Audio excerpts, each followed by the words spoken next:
Celui qui éclaire tout homme en venant de ce monde, Jean 1,9, est le vrai miroir du Père.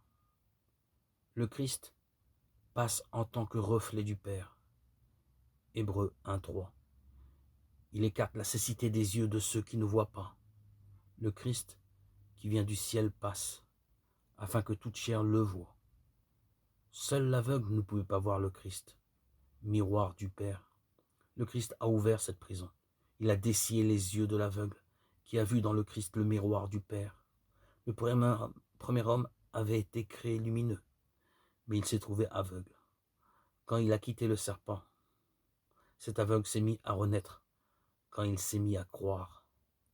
L'aveugle de naissance était assis sans réclamer, à aucun médecin une pommade pour guérir ses yeux.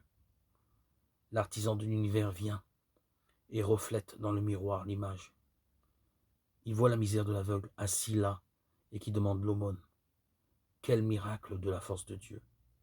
Elle guérit ce qu'elle voit, elle illumine ce qu'elle visite. Celui qui a créé le globe terrestre a maintenant ouvert les globes des yeux aveugles.